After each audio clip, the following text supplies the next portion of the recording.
Тағы да сәлем достар. Қазір сіздермен біз квадрат түбірдің қасиеттерін пайдаланып, мына есептерді шығаруға тырысамыз.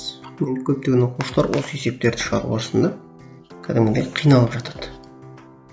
Бар болғаны біз бұларды өрнектің мәнін табуымыз керек. Не істейміз? Біз кәдімгі а квадрат минус б квадрат деген 7-ші класстан білетін білімді қолданамыз. А минус б А плюс б дейміз. Екі өрнектің квадраттарының айырымы екеуінің айырымы мен қосындысының көбейтіндісіне тең дейміз. Демек, мынауымыз 122 азайту 22 көбейтілген 122 қосу 22 болады. Сонда 122-ден түбірімізді тұра береді. 122-ден 22-ні алар болсақ болады 100 көбейтілген 122-ге 22-ні болсақ 144 болады. Енді әрбір мынау деген сөз түбір асты 100 көбейтілген түбір асты 144 дегенді білдіреді. Түбірдің қасиеті бойынша. Сонда 100-ден 10-ды шығарамыз да 144-тен 12-ні шығарамыз түбірден. Сонда барлығы болады 120 жауабы бірінші есептің. Көптеген оқушылар мынадай қателіктер жасап жатады екен. Айталық 100-ден 10 шығарса тағы да түбір асты 10 деп жазып жатады. Бұл жазу дұрыс емес, қате. Сіз шығарып тастадыңыз уже. Демек, басқаша айтқан кезде 100 дегеніміз ол 10-ның квадраты, мына квадратпен мына түбір қысқарды да 10 ғана қалады деген сөз. Сондықтан жазуға мұқият болыңыздар. Екінші, мына да дәл сол секілді есеп. Ереже бойынша шығарып көрейік. 82 азайтылған 18 82 қосылған 18. Есептейік. Мына арада 12-ден 8-ді алсақ 4. Мына арада 7 қалды, 7-ден 1-ді алсақ 64. Көбейтілген 82 18 болсақ 100. Енді 64-тен жеке шығады 8, көбейтілген 100-ден шығады 10. Сонда жауабы 80 болады екен. Дәл сол секілді мына жерде де 21,8 азайтылған 18,2 10-нан 2 дейміз. Қарапайым түрде өтір дей салсақ та болады. 21-де 8 дей салайық, азайтылған қосылған 18-де 2. Шығарар болсақ жаңағы ереже бойынша 21,8-ден 18,2 аламыз. Мына 8-ден 2-ні алсақ ол 6 болады. 11-ден 8 алсақ 3 болады. Нәрді 1 қалды. 1-ден 1-ді алсақ 0. Нәрді 3,16 көбейтілген. Енді мына жер шығарамыз. 8-ге 2-ні алсақ 10, 0 жетті. 1 ойда. 8-ге 1-ді қоссақ 9 ойдағымен 10. Мынарды өтірді.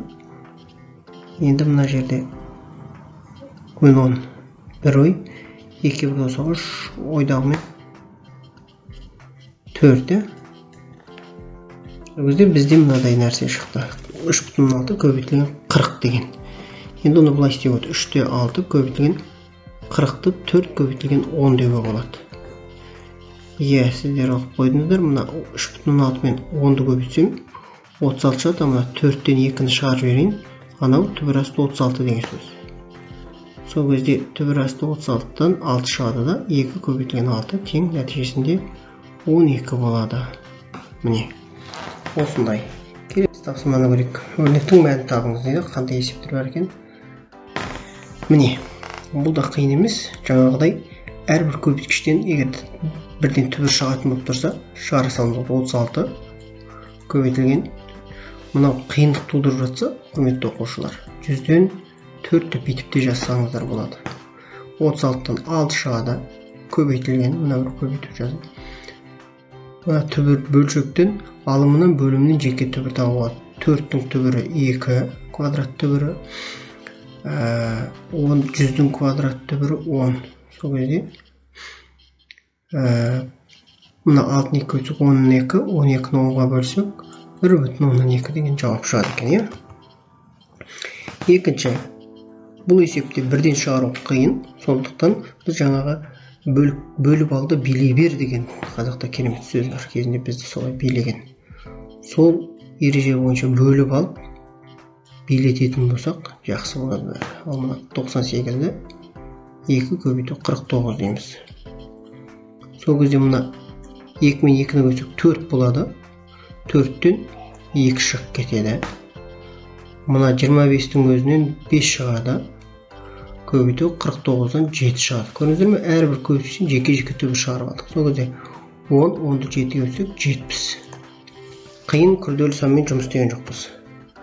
Келесі. Мынау енді жаңағы алғашқыда шығарған есеп секілді квадраттардың айырымы. 26-да 5 азайтылған 22-де 5 көбейтілген 26-да 5 қосу 22-де 5. Сонда азайтар болсақ 0, мынарада 4 шығады екен, көбейтілген мынақта 0 бройда 6-ға 2-ні қоссақ 8, ойдағымен 9, 2, 4, 49 шығады екен. Дұрыстап есептеп көріңіздер өздеріңіз. Енді мына 4-тен 2 шығады, 49-дан 7 шығады түбірі. Қалай шығады деген түсінікті оқытық деп ойлаймын. Егерде сұрақтарыңыз болса, бұның алдындағы видеоларды қарап көрулеріңізге болады. Міне өрнектің мәнін тап дейді. Келесі есеп. Міне жаңағы бөлшек дегеніміз. Мынау 9 бөлінген 64 деген 2 есебі, 2 бөлшек, 2 түбір. Алымда 9-дан 3 шығады, бөлімде мынадан 8 шығады. Яғни 8-дің квадраты 64 болады. Кеттік ары қарай. Енді 75-тен түбір шықпайды, 3-тен түбір шықпайды. Біз жаңа бір түбірді жеке-жеке түбірлердің бөліндісі түрінде жасақ, енді мынарада 2 жеке-жеке түбірді бір бөлшекке жазып көрейік. Сол кезде бізде осындай өрнек шығады. Енді 75-ті 3-ке бөлетін болса, ол 25 бізде. Ал 25-тен 5 шығатыны сіздер жақсы білесіздер. Енді мынада есеп болса, енді бұл есепте түкті қиындық түгі жоқ. Әрбір шығатын түбірден шығара береміз. Мына 4-тен 2 шығады, көбейтілген. 32 дегеніміз ол 16 көбейтілген 2 деген сөз. Солай ғой, көбейтілген мына 25-тен 5 шығады. Енді мына жерді біз не деуімізге болады? Түбір астындағы 10 көбейтілген 40 деп бет жазуымызға болады, бір түбірдің астына алып. Сол кезде мына 5 пен 2-ні көбейтсек 10 болады. Көбейтілген 16-дан түбірден 4 шығады, көбейтілген түбір асты 2 қалады, үстінде, алымында. Бөлімінде мына 40 дегеніміз ол 4 көбейтілген 10 ғой. Енді мына 10 мен мына 10-нан бірігіп бір 10 шығады, көбейтілген 4-тен 2 шығады. Сол 10 мен 10 қысқарады, 4 пен 2 қысқарады, сол 2 түбір асты 2 деген жауап қалады екен. Енді мынарды өрнектің мәнін тап дейді. Өрнектің мәнін табу деген керемет қиын дүние емес, орнына x-ның орнына санды қоямыз. 11-дің квадраты тең 11 шығады. Келесі. Бұл жерде де керемет қиын емес. Минус 14-ті қоямыз квадраты деп. Және де біз бұдан минус 14-ті шығарамыз. Модуль бойынша және 14 шығады жауап. Немесе мына модуль, жай жақшы емес, мына модуль. Оң мән шығу керек қой бізде түбірден. Одан мына жерде міне түбір астында y квадрат. Y 0-ден кіші болған кезде міне мынау өте серьезный дүние. Одан не шығады десе, бізде демек түбірдің астында мына жерде ереже тұр. Егерде түбір асты a-ның квадраты болса, одан минус a шығады. Егер a 0 болса, a теріс сан болса дейді. Бізде сол шарт айтып тұр. Бұл y-гіміз теріс сан дейді. Теріс сан болатын болса, онда түбір астындағы y-тің квадратынан минус y шығады. Неге дегесек, біз былай ойлауымыз керек. Мынау теріс сан болса, мысалы y-гіміз минус көбейтілген минус, y-гіміз де теріс сан.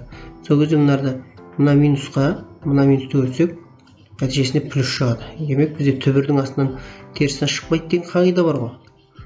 Бірақ мына y-тің өзі теріс сан өтсек оң сан болады. Сол ереже үшін біз алдына минус қоямыз мына шарт үшін.